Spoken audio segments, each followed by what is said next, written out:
시간 우리에게 주시는 하나님의 말씀은 사무엘하 18장 31절에서 33절의 말씀입니다.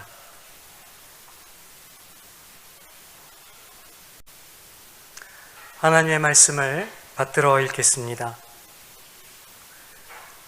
구스 사람이 이르러 말하되 내 주 왕께 아뢰 소식이 있나이다. 여호와께서 오늘 왕을 대적하던 모든 원수를 갚으셨나이다 하니, 왕이 구스 사람에게 묻되 젊은 압살롬은 잘 있느냐? 구스 사람이 대답하되 내 주 왕의 원수와 일어나서 왕을 대적하는 자들은 다 그 청년과 같이 되기를 원하나이다 하니, 왕의 마음이 심히 아파 문 위층으로 올라가서 우니라. 그가 올라갈 때에 말하기를 내 아들 압살롬아, 내 아들 압살롬아, 차라리 내가 너를 대신하여 죽었더면 압살롬 내 아들아 하였더라. 아멘.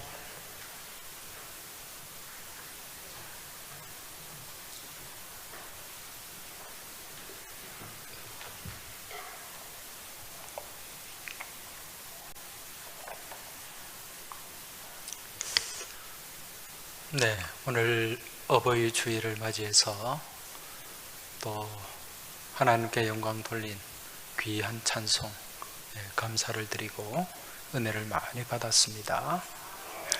아울러 이 복된 어버이 주일에 우리 교회 모든 어버이들, 특히 연세가 높으신 우리 어르신 어버이들에게 하나님께서 영육간의 강건함을 더하여 주시고, 또 이 땅 가운데 귀한 믿음의 여정을 통해서 우리 하나님 크게 축복하시고 또 그 여정이 복되게 하시기를 주의 이름으로 축원합니다.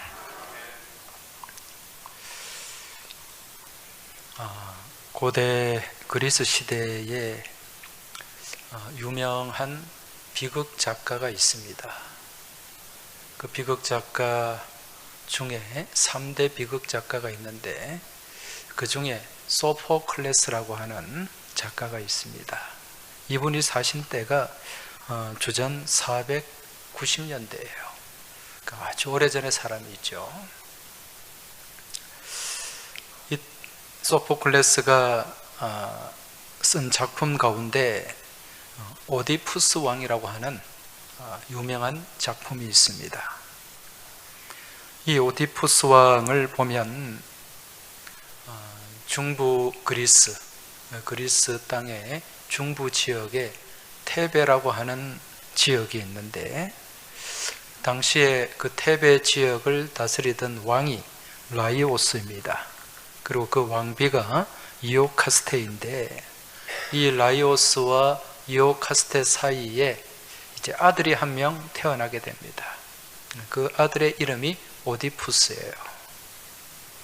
그런데 이 아들이 태어났을 때 이 아이가 장차 자라서 아버지를 죽이고 그리고 어머니와 결혼을 하게 된다는 신의 계시를 받게 됩니다.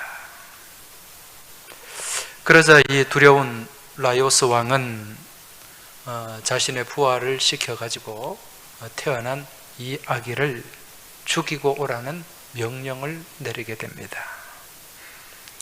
이때 왕의 명령을 받은 그 부하는 이제 아기를 안고 코린토스라고 하는 지역, 성경에는 고린도라고 나오죠.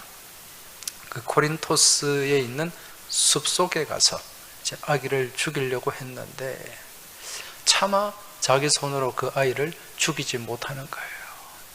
그래서 할 수 없이 그 숲속의 나무 위에 아기를 이제 매달아 놓고 이제 하늘에 맡긴다는 마음이죠.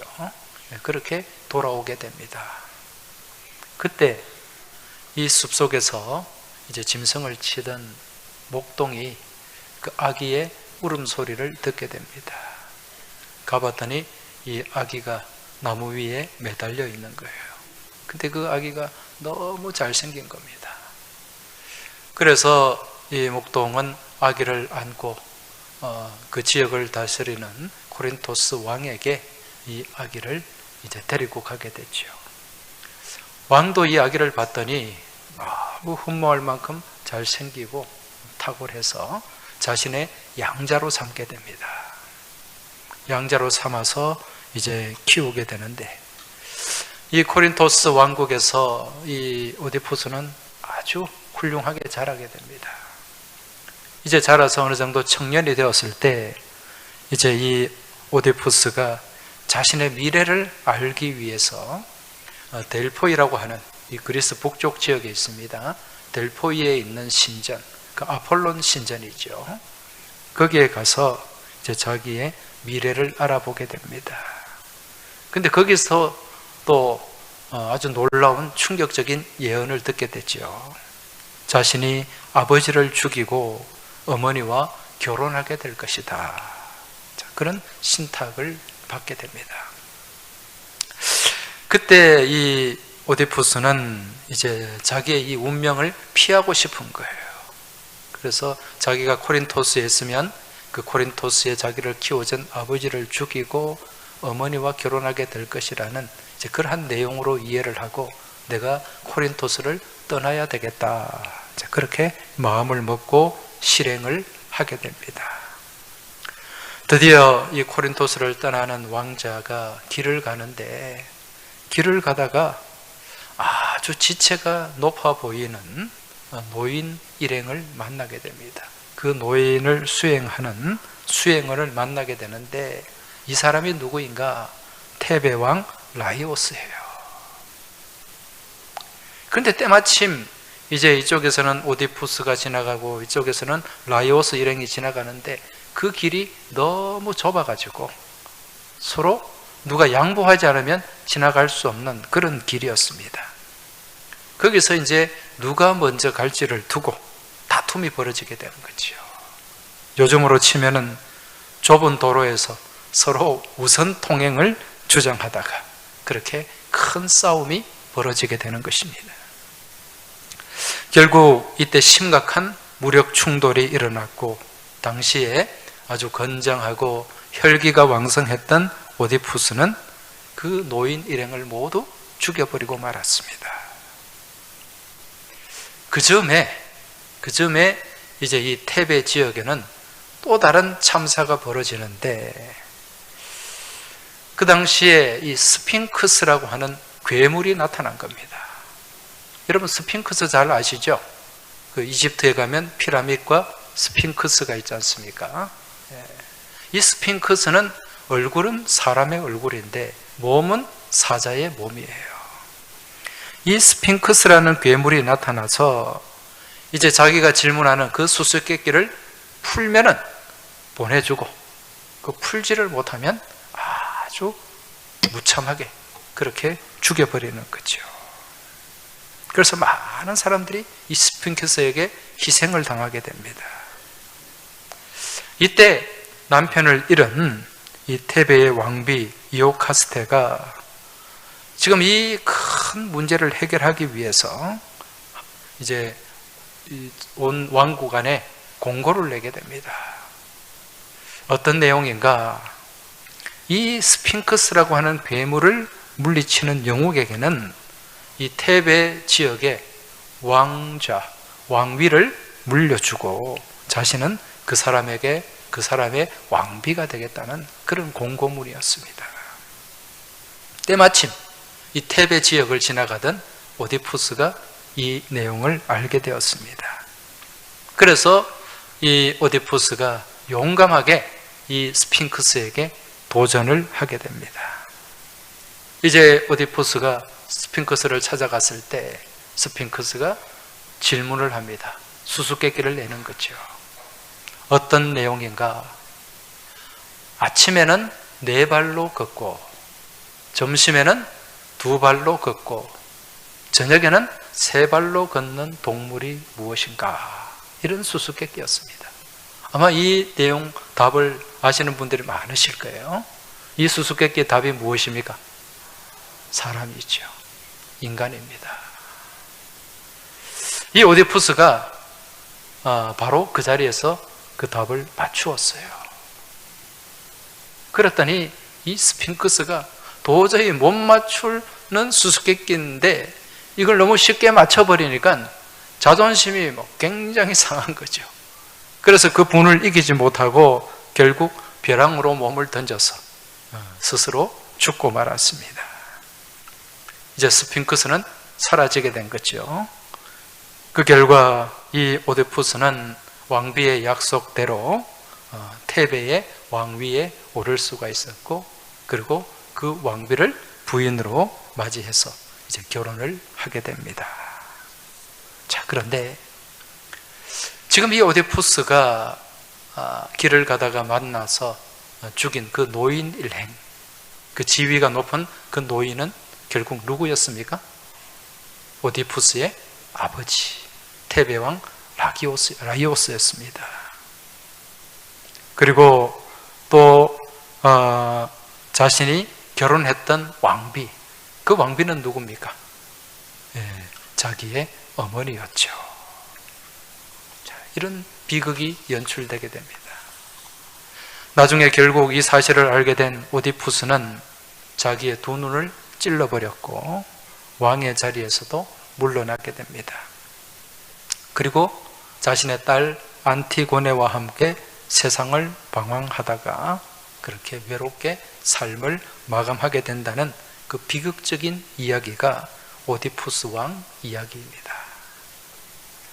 이후에 현대에 와서 이 이야기를 바탕으로 오스트리아의 심리학자이자 정신분석학자인 지그문트 프로이드라고 하는 사람, 이 프로이드에 의해서 이제 오디푸스 컴플렉스라고 하는 심리학 용어가 만들어지게 됩니다.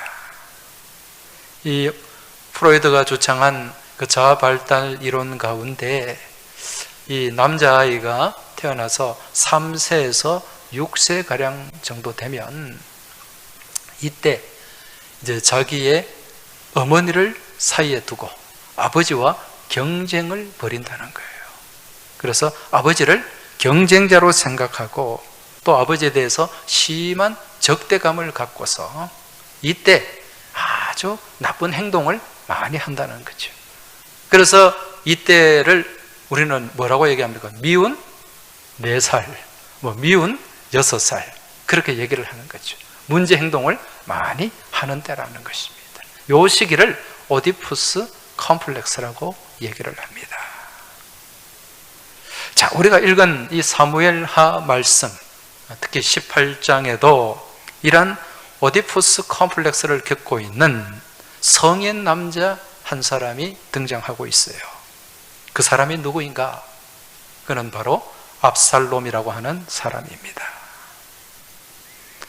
여러분, 이 압살롬은 누구의 아들이죠? 다윗의 아들, 다윗의 셋째 아들입니다. 이 압살롬의 어머니는 거술왕 달메의 딸이었다고 합니다.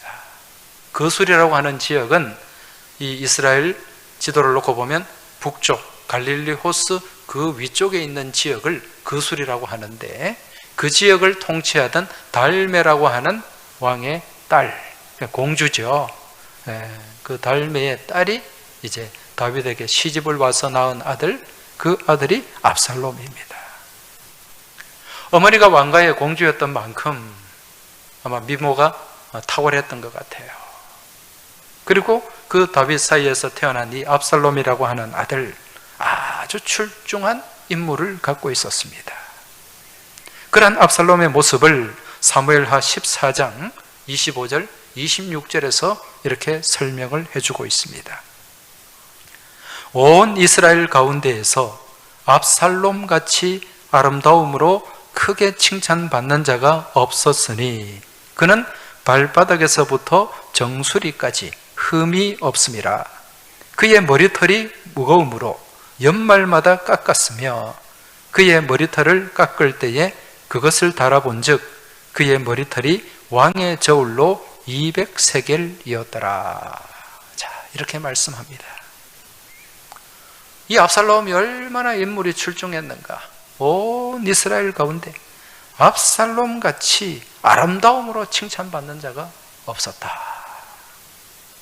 발바닥에서부터 정수리까지 흠이 없었다. 완벽했다는 거예요. 그리고 그 당시에는 이 머리카락이 아주 건강하고 또 숱이 많은 그런 머리카락을 또 미의 기준으로 삼았는데, 머리숱이 얼마나 많았냐면은 1년에 한 번씩 이발을 하는데 그때 깎은 그 머리카락의 무게가 200세겔이다. 이 200세겔을 우리가 사용하는 키로로 환산하면 2.28kg 정도 돼요. 여러분, 2.28kg면 굉장한 무게입니다. 보통 우리 여성들 머리 길고 그렇게 머리를 자르잖아요.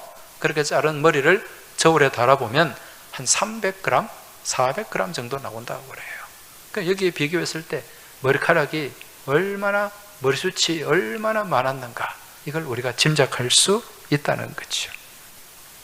이처럼 잘생기고 멋지고 똑똑한 아들을 다윗도 아주 총애를 했습니다. 평소 일한 아들 압살롬에게 너 왜 그렇게 했냐, 그렇게 잔소리 한번 하지 않을 정도로 압살롬을 아끼고 사랑했다고 합니다. 어쩌면 다윗은 이 압살롬을 후계자로 마음에 두고 있었을지도 몰라요. 그런데 이처럼 자신을 아끼고 사랑하는 그 아버지를 향해서 압살롬은 어떻게 합니까? 지금 압살롬은 그런 아버지 모르게, 아버지 몰래 자기 스스로 왕이 되고자 하는 마음, 악한 음모를 품게 됩니다. 그리고 그 야망을 키워나가기 시작했습니다. 그때부터 압살롬은 아버지 몰래 병거를 준비하고 또 말을 준비하고 또 그것을 운용할 수 있는 군사들을 몰래 훈련을 시켰어요. 그리고 자신은 아침 일찍부터 성문 앞에 나갑니다. 그 당시에 성문이라고 하는 곳은요, 많은 사람들의 왕래가 있는 곳이고 또 거기서 재판도 벌어지고 또 연설도 하고 또 이야기도 많은 대화도 나누는 그런 어떤 공공 만남의 장소였던 거지요. 거기에 나가서 재판을 받는 사람들을, 억울한 사람들에게 그 편을 들어주고 그리고 그들의 마음을 훔치기 시작하는 거지요. 이렇게 하기를 무려 4년 동안이나 했습니다. 압살롬이 이렇게 하는 동안 아버지 다윗은 전혀 눈치를 채지 못했어요. 그러다가 어느 날 갑자기 이 압살롬이 헤브론 땅에서 반역을 일으키게 됩니다.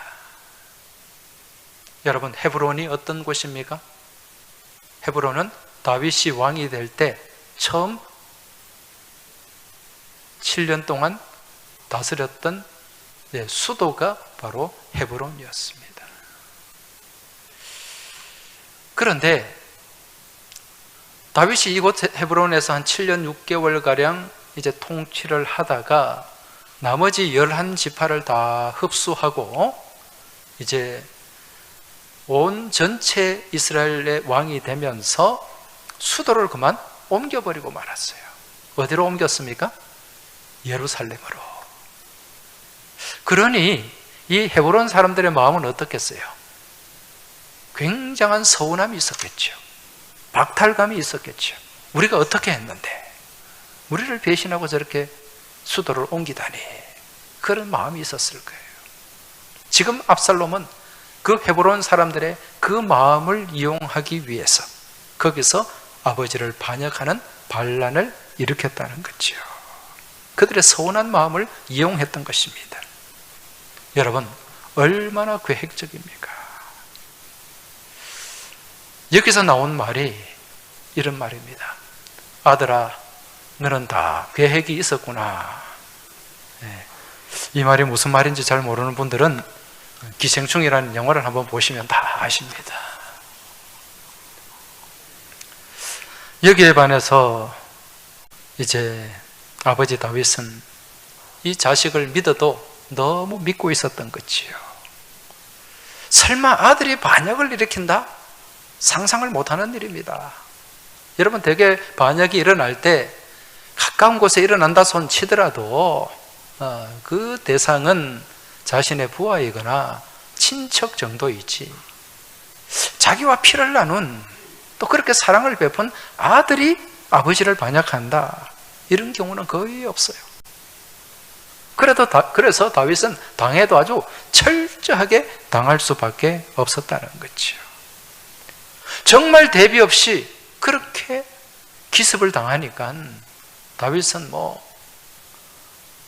제대로 챙기지도 못하고 왕궁을 내어주고 급하게 도망을 치게 됩니다. 그렇게 황급하게 도망치는 모습, 그 모습이 사무엘하 15장 30절에 기록되어 있습니다. 사무엘하 15장 30절 말씀을 한번 보시기 바랍니다. 다윗이 감람산 길로 올라갈 때에 그의 머리를 그가 가리고 맨발로 울며 가고 그와 함께 가는 모든 백성들도 각각 자기의 머리를 가리고 울며 올라가니라. 자, 이 말씀에 보니까 이 다윗이 너무 급해가지고 급하게 도망치느라 신발도 신지 못하고 도망을 치고 있어요. 이 감람산, 예루살렘 성에서 바로 맞은편 동쪽으로 보면 감람산이 있지 않습니까? 이 성에서 쫓겨서 이 감람산 길을 올라가는데 머리를 가리고 갔다. 이것은 너무 수치스럽다는 거예요. 너무 비참하다는 얘기입니다. 그렇게 울면서 신발도 신지 못하고, 왕이 신발도 신지를 못했어요. 여러분, 이 당시에 신을 안 신고 다니는 사람들은 어떤 사람들입니까? 노예들이죠. 노예와 같이 그렇게 비참하게 황급하게 그렇게 도망을 쳤다는 것입니다. 여러분, 이처럼 정말 눈물로 그렇게 감람산을 올라가며 도망치는 이 다윗의 모습을 생각할 때 떠오르는 옛날 노래가 있지 않습니까? 어떤 노래가 떠오르십니까? 맨발로 절며 울며 가신 그 고개여. 여기까지만. 무슨 노래입니까? 단장의 미아리 고개. 과거 6.25 전쟁이 일어났을 때 정말 맨발로 철사줄에 묶여서 그렇게 울며 절며 넘어갔던 고개가 미아리 고개잖아요. 그래서 그 고개를 단장의 미아리 고개. 단장이라는 말, 장이 끊어지는 아픔이죠. 애간장에 녹는 그런 아픔을 안고 그 고개를 넘어갔는데, 지금 다윗이 단장의 감람산 고갯길을 그렇게 넘어가고 있다는 것입니다. 자, 이렇게 다윗이 쫓겨가는 또 그 길목에는 누가 있는가? 시므이라고 하는 사람, 사울의 친척이에요. 이제 다윗이 사울 뒤에 왕이 되었는데 여기에 대한 불만을 갖는 사람들이 많았겠죠. 그 중에 한 사람이 이 사울의 친척 시므이인데, 이 시므이가 다윗이 그렇게 쫓겨가고 도망가니까 길에 나와가지고 뭐라고 얘기합니까? 피 흘린 자여, 사악한 자여, 가거라. 여러분, 성경이니까 이렇게 점잖게 기록을 했지. 꺼져라는 거죠. 아마 더 심한 그런 욕설을 여기에 담았을 거예요. 자, 다윗은 이렇게 비참하게, 황급하게, 황망하게 그렇게 지금 쫓겨 도망을 가고 있는데, 이때 그 아들 압살롬은 무엇을 하고 있습니까? 사무엘하 16장 21절 말씀을 보면은요, 이 압살롬은 그 아버지 다윗이 머물던 왕궁 옥상 위에 장막을 치게 됩니다. 장막을 쳐놓고 그 다윗이 남겨두고 간 후궁들, 다윗은 생각을 했겠죠. 설마 이 압살롬 아들이 지 어머니 격이 되는 이 후궁들에게 어떻게 하랴, 그런 마음으로 후궁을 남겨두고 갔는데, 그 후궁들 10명을 옥상 위로 데리고 와서 백주 대낮에 많은 사람들이 보는 그 가운데 거기서 동침을 하게 됩니다. 있을 수가 없는 일이죠. 여러분, 이렇게 인륜을 거스르는 이 악인을 하나님이 가만히 내버려 두시겠습니까? 결국은요, 이 압살롬은 그 다윗의 부하 요압과 아비새와 이때 이 삼각편대에 쫓겨가지고 크게 대패를 하게 됩니다. 그래서 그 전투에서 부하를 다 잃어버리고 자신은 노새를 타고 막 도망을 치는데, 도망을 치다가 어떤 일이 일어났습니까? 그 숲속을 지나가다가 큰 상수리 나무가 있는데 그 상수리 나무에 무엇이 걸렸습니까? 자기가 내세우고 자랑하던 그 많은 머리숱, 그 머리가 그 상수리 나무에 그만 이리저리 얽히고 걸려버린 거죠.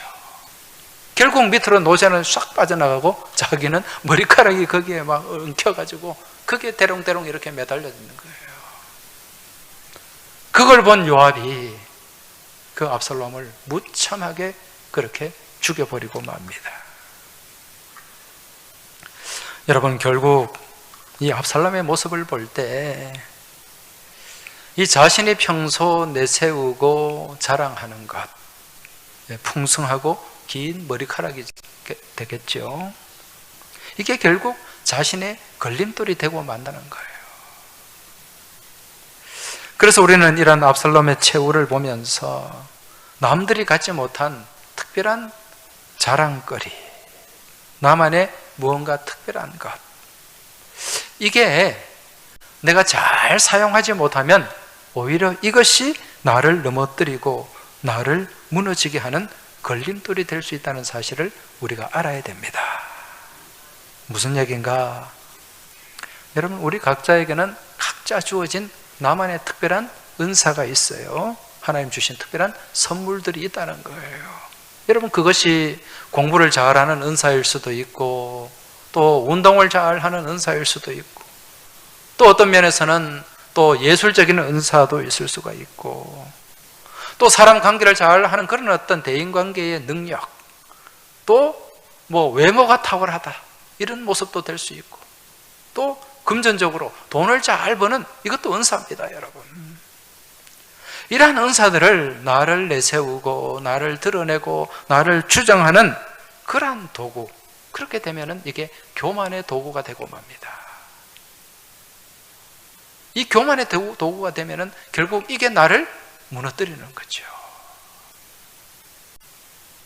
그런데 이러한 하나님께서 주신 이 특별한 은사, 선물을 하나님을 찬양하고 또 이웃을 섬기는 귀한 섬김의 도구, 또는 나를 낮추는 겸손의 도구로 사용할 때, 여러분, 이것을 통해 하나님께서 복을 주시고 또 이 은사들이 또 하나님 영광 돌리는 축복의 통로, 축복의 도구가 될 수 있다는 사실을 믿음으로 깨달으시기 바랍니다.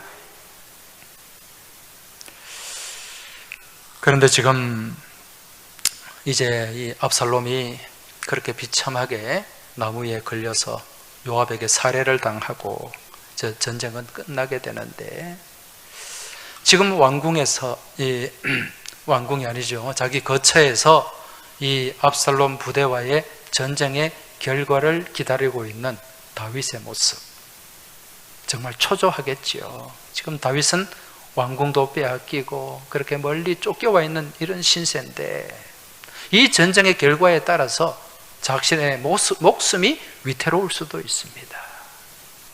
그런데 이때 다윗의 관심은 어디에 있는가? 여러분 같으면 어디에 관심을 두겠습니까? 우리 편이 이겼나 졌나 여기에 관심을 두지 않겠어요? 왜? 지금 내 목숨이 달려 있으니까. 그런데 다윗은 거기에 관심이 있지 않아요. 어디에 관심을 두고 있습니까? 아들의 생사에 관심을 두고 있다는 거죠. 오늘 본문 29절을 보면은 우리가 읽은 말씀 앞에 나오는 29절입니다. 29절에 보면 이 사독 제사장의 아들 아히마아스라는 아들이 있는데, 이 아히마아스가 이제 전쟁터에서 그 전쟁의 결과를 알려주기 위해서 다윗에게 그렇게 달려오게 됩니다. 자, 이제 이 아히마아스가 다윗 앞에 와서 엎드렸을 때 다윗이 제일 먼저 던진 질문이 무엇인가? 무슨 질문입니까? 젊은 압살롬은 잘 있느냐? 압살롬 어떻게 되었어? 압살롬 지금 잘 있나? 이런 질문이에요. 이때 아히마아스가 그 내용을 잘 모르니까 또 그 뒤에 또 다른 한 사람이 다윗에게 달려옵니다. 이 구스의 용병이 다윗에게 달려와서 이제 보고를 하게 되지요. 이때 또 다윗은 어떤 질문을 던집니까? 젊은 압살롬은 잘 있느냐? 내 아들 압살롬 잘 있느냐? 이런 질문입니다. 이때 이 구스의 용병이 뭐라고 대답을 합니까? 내 주 왕의 원수와 일어나서 왕을 대적하는 자들은 다 그 청년같이 되기를 원하나이다. 무슨 얘기입니까? 압살롬이 살았다는 얘기예요? 죽었다는 얘기예요? 죽었다는 얘기죠. 아들이 죽었어요. 전쟁에서 죽었어요. 어떻게 보면 자신의 원수를 갚은 거나 마찬가지죠. 그런데 다윗이 이 소식을 듣고 어떤 반응을 하고 있는가? 본문 33절을 한번 보시기 바랍니다. 왕의 마음이 심히 아파 문 위층으로 올라가서 우니라. 그가 올라갈 때에 말하기를 내 아들 압살롬아, 내 아들 압살롬아, 차라리 내가 너를 대신하여 죽었다면. 압살롬, 내 아들아, 내 아들아, 이렇게 울부짖고 있습니다. 아들이 죽었다는 그 소식을 듣고 내 원수를 갚았다는 기쁨이 아니라 그 부하들 보기에 민망하니까 위층으로 올라가서 거기서 혼자 눈물을 콧물을 쏟으면서 내 아들아, 내 아들아, 내 아들 압살롬아, 그렇게 통곡을 하고 있는 거예요. 여기서 왕의 마음이 심히 아파. 이 아프다는 이 말은 히브리 말로 원문에 보면은 라가즈라는 단어인데, 이 라가즈라는 단어는요, 몸을 사시나무처럼 벌벌 떠는 거예요. 막 몸을 떨면서 뒹굴면서 그렇게 내 아들아, 내 아들아, 그렇게 울부짖고 있는 것입니다. 여러분, 이것이 바로 자식을 향한 부모의 마음입니다. 부모를 죽이려고 칼을 들고 달려드는 자식. 여러분, 사실 이런 자식은 사랑할 가치도 없고 이 땅에 존재할 가치도 없는 그런 존재임이 분명합니다. 이러한 자식에게 당해야만 하는 부모의 마음, 이루 말할 수 없이 비참한 그런 마음이 될 수밖에 없어요. 어쩌면 다윗 또한 그러한 비참함을 느꼈을 것입니다. 가슴 깊은 곳에서 새어나오는 한숨과 비통함을 느꼈을 거예요. 어쩌면 왕궁을 빼앗기고 맨발로 그렇게 도망을 칠 때는 정말 자식이지만 죽이고 싶은 마음도 분명히 있었을 거예요. 그러나 오늘 본문을 볼 때 부모는 역시 부모일 수밖에 없다는 사실입니다. 왜 그렇습니까? 당장은 칼을 들고 부모를 죽이려고 하는 그 자식이 원수 같고 같이 맞서서 죽이고 싶은 마음이 들기도 하지만 이내 돌아서면 이내 또 부모의 마음으로 돌아오게 된다는 거예요. 심지어는 자식에게 맞아 죽어가면서도 자식을 지키고 감추려고 하는 그 마음, 이게 부모의 마음이죠. 이것이 바로 자식을 향한 부모의 내리사랑이라는 것입니다. 내리사랑, 흘려 내려오는 사랑을 뜻하는 거죠. 여러분, 그 내리사랑의 대표적인 사랑이 누구의 사랑입니까? 바로 우리 하나님 아버지의 사랑입니다. 따라서 이 땅 가운데서 하나님의 사랑에 가장 근접한 사랑, 그 사랑은 바로 자식을 향한 부모의 사랑이라는 것입니다. 여러분, 우리나라가 효를 강조하는 나라지 않습니까? 그런데 옛날 오래전에 우리 풍습 가운데는 참 좋지 않은 그런 풍습이 하나 있었어요. 그것이 바로 고려장이라고 하는 풍습입니다. 대개 사람들은 이 고려장이 고려시대에 있었던 풍습이라고 해서 고려장 그렇게 부르고 또 생각하는데, 요즘 학자들의 의견에 따르면은 이게 고려시대에 있었던 일은 아닐 것이다, 그렇게 이제 추측하고 주장을 합니다. 무슨 말인가? 고려시대의 역사를 담은 고려사라고 하는 이 역사책이 있는데, 그 고려사를 보면은요, 이 늙은 부모님을 소홀하게 모신다거나 아니면 돌아가셨을 때 장례를 소홀하게 하면 엄벌에 처하라는 그런 내용이 고려사에 담겨 있습니다. 고려시대에도 효를 강조했다는 거죠. 그래서 이 고려장이라고 하는 이 악습은 아마 훨씬 위시대, 그 시대에 있었던 풍습이 아닌가, 그렇게 추측을 하는 거죠. 그래서 원래 이 고려장의 옛말은 이 고래장, 고리장, 이 말에서 나왔다, 그렇게 추측을 합니다. 이 고래장이라는 말은, 이 고래라는 말은요, 그 당나라 시대에 또 유명한 두 시인이 있죠.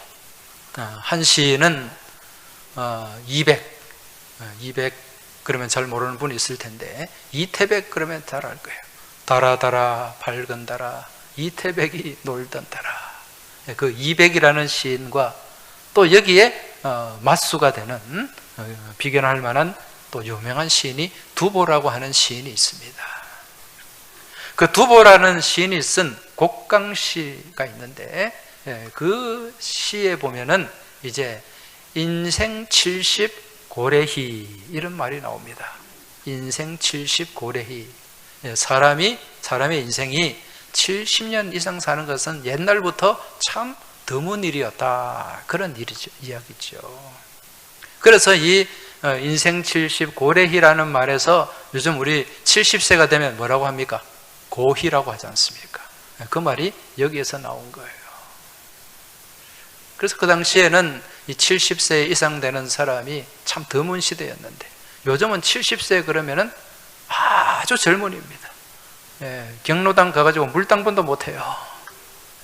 그래서 오늘 이 자리에 계신 70세 넘으신 우리 교우들 다 꽃을 받으셨죠? 인생은 70부터입니다. 아멘은 70도 안 된 분이 아멘을 하고 앉았네.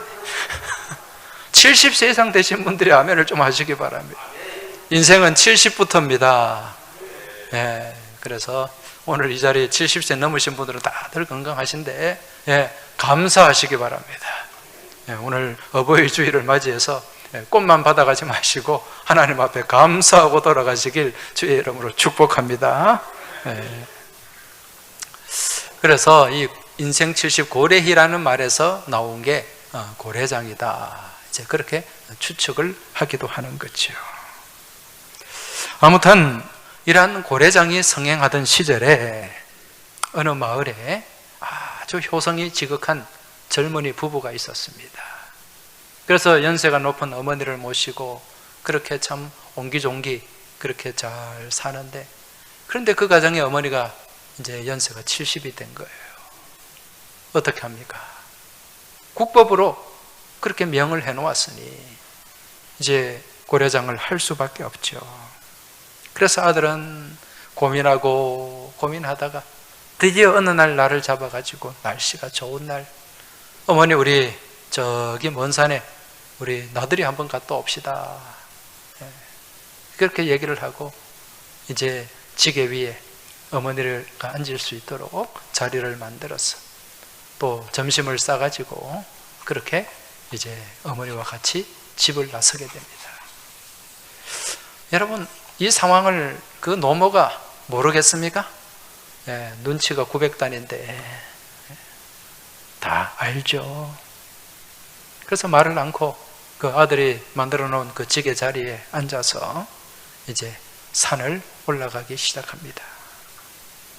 산을 오르는 도중에 이 어머니가 무엇을 합니까? 지나가다가 곁에 나뭇가지가 있는데 나뭇가지를 꺾어놓고 또 조금 가다가 꺾어놓고 그렇게 하는 거예요. 아들은 무슨 영문인지 전혀 몰랐습니다. 그저 어머니가 산에 올라가면서 허전하니까 그렇게 재미삼아 그렇게 하시겠거니 그렇게 생각을 한 거죠. 드디어 한참을 올랐습니다. 이제 점심시간이 훌쩍 지나서 오후 나절에 이제 산 정상점에 올라가지고 거기에 산이 쫙 내려다 보이는 넓은 바위가 있는데 거기에 이제 지게를 내려놓고 어머니와 아들이 마주 앉았습니다. 같이 이제 식사를 하는 거죠. 그 요기로 준비해온 점심을 먹으며 이런저런 살아온 얘기를 합니다. 그런 얘기 가운데서도 어머니는 여전히 아들 걱정이고 또 앞으로 살아갈 일 걱정이고 또 그 자식의 농사 걱정이고 그런 마음이에요. 그러다가 또 시간은 어느새 훌쩍 지나가지고 이제 해가 넘어가고 이제 저녁이 다가오기 시작합니다. 이때 아들이 어머니 제가 집에 가서 저녁을 갖고 올게요. 그리고 이제 산을 나서게 됩니다. 그때 어머니가 아들에게 이 말을 합니다. 얘야, 지금 날도 이제 어두워지고 어둑어둑한데 혹시 길을 잃어버릴 수 있으니까 내가 올라오다가 길에 나뭇가지를 꺾어놨는데 그 꺾어놓은 나뭇가지를 잘 보고 그렇게 집에 찾아가도록 하거라. 그런 얘기를 하지요. 그 얘기를 들은 그 아들 가슴이 찢어집니다. 눈물이 쏟아집니다. 이런 어머니를 내가 버려두고 가야 되다니. 그래서 결국 아들은 눈물을 흘리면서 그렇게 집으로 돌아왔는데 집에 돌아와서 이제 그 이야기를 자기 부인에게 얘기를 합니다. 그 남편의 얘기를 들은 그 젊은 며느리 또한 눈물을 쏟아내며 남편에게 이런 말을 합니다. 여보, 우리 지금 산에 갑시다. 우리 어머니 계신 산으로 올라갑시다. 어떻게 하려고? 어머니 모셔와야죠. 아니 이 사람아, 국법으로 그걸 금해 놓았는데 그 벌이 얼마나 심한데. 아니 여보, 나라에서 벌을 주면 벌을 받죠. 아니 어머니 모시다가 벌을 받으면 나는 그 벌 달게 받겠습니다. 그래서 이 부부가 그 밤에 불을 켜서 다시 돌아온 산으로 올라갑니다. 그 산에 올라갔더니 그 깊은 밤, 야심한 밤, 그 무서운 밤에 어머니가 그때 주무시지 않고 뭘 하고 있는가? 자식을 위해서, 그 자식의 농사를 위해서, 가정을 위해서 그렇게 산에서 빌고 있는 거예요. 그 모습을 본 아들도 펑펑 울고 며느리도 펑펑 울고 그 다시 돌아온 아들 내외를 본 어머니도 펑펑 울고 온 산이 울음바다가 되었다는 것입니다. 나중에 어머니를 모시고 이제 집으로 돌아왔고 결국 그 얘기가 이제 임금의 귀에까지 들어갔고 그 얘기를 들은 그 임금이 감동을 받고 과감하게 그런 악습을 없앴다는 이야기가 있습니다. 여러분, 이처럼 자기를 내다버리는 자식을 위해서도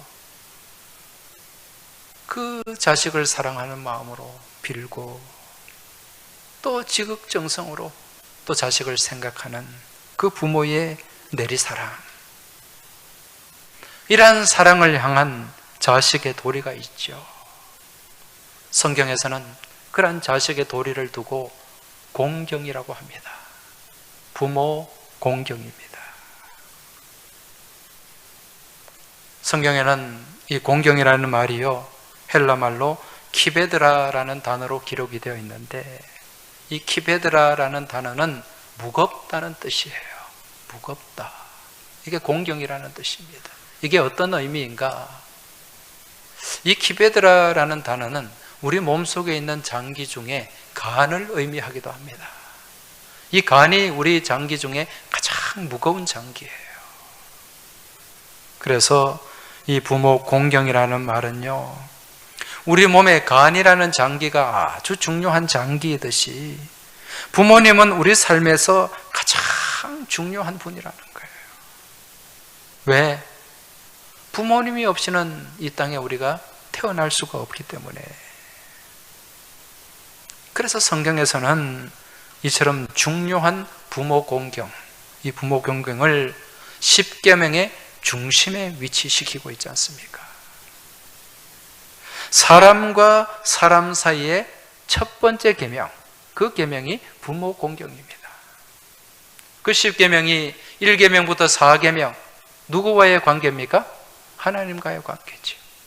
5계명부터 10계명까지는 사람과 사람 사이의 관계를 다루고 있는데, 그 관계에서 첫 번째가 부모 공경이라는 거죠. 그런데 이 부모 공경의 계명 가운데 하나님이 무엇을 담아 놓으셨는가? 하나님의 약속을 담아 놓으셨어요. 무슨 약속입니까? 출애굽기 20장 12절 말씀을 보면, 내 부모를 공경하라. 그리하면 내 하나님 내 여호와가 내게 준 땅에서 네 생명이 길리라. 할렐루야. 부모를 공경하게 되면 이 땅 가운데서 오랫동안 하나님께서 베풀어 주시는 그 복을 받게 된다는 것입니다. 그래서 사도 바울은 이 계명, 이 5번째 계명, 부모 공경의 계명을 에베소서 말씀에서 약속이 있는 첫 계명이다, 그렇게 말씀을 하는 거지요. 무슨 약속입니까? 언약의 축복입니다. 그래서 이 계명은 약속이 있는 첫 계명일 뿐만 아니라 축복이 담겨 있는 첫 계명이다, 그렇게 생각할 수 있다는 거지요. 이러한 축복의 약속은 부모 공경이 유일한 거예요. 사랑하는 교회 여러분, 오늘 본문의 다윗은요, 자신을 배반하고 아비에게 도전하고 아비를 죽이려고 했던 그 원수 같은 아들, 그 아들도 품고 사랑하는데, 여러분, 이 사랑은 누구의 사랑을 나타내 보여주는 모습입니까? 바로 우리를 지으신 하나님 아버지의 사랑이라는 것입니다. 여러분, 우리의 모습이 압살롬의 모습 아닙니까? 날마다 하나님을 거역하고 하나님을 배반하고 하나님의 말씀에 순종하기보다 내 고집대로, 내 주장대로, 내 욕심에 사로잡혀서 그렇게 내 마음대로 살아가는 존재가 우리고, 이게 압살롬의 모습이라는 거죠. 그렇지만 하나님은 이러한 우리들까지도 끝까지 사랑하고 우리를 품어 주셨습니다.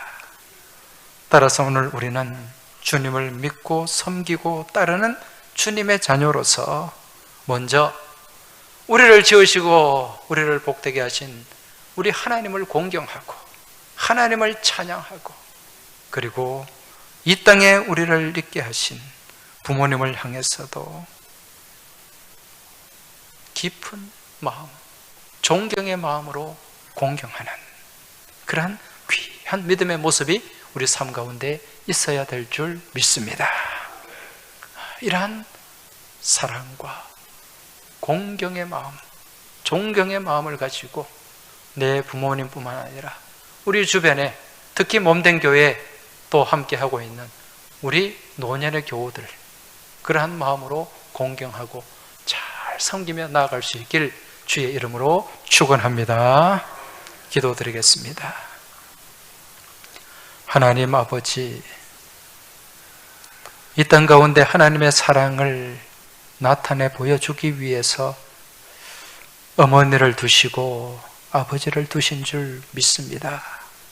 주님, 오늘도 저희들은 이런 부모님의 사랑 안에서 또 하나님의 사랑 안에서 복된 믿음의 삶을 살아가고 있사온데 우리를 지으신 하나님을 먼저 공경하고 경배하고 찬양하는 가운데 또 이 땅에 계신 우리의 부모님과 또 여러 노년의 교우들을 같은 마음으로 공경하는 넉넉한 믿음과 사랑을 허락하여 주시옵소서. 이러한 공경 가운데 하나님의 은혜의 약속, 축복의 약속을 담아 놓으셨사오니 그러한 복을 이 땅 가운데서 다 누리며 살아가는 저희 모든 믿음의 교우들과 믿음의 자녀들이 될 수 있도록 주님 함께하여 주시길 원하오며 우리 주님 예수 그리스도 이름으로 기도하옵나이다. 아멘.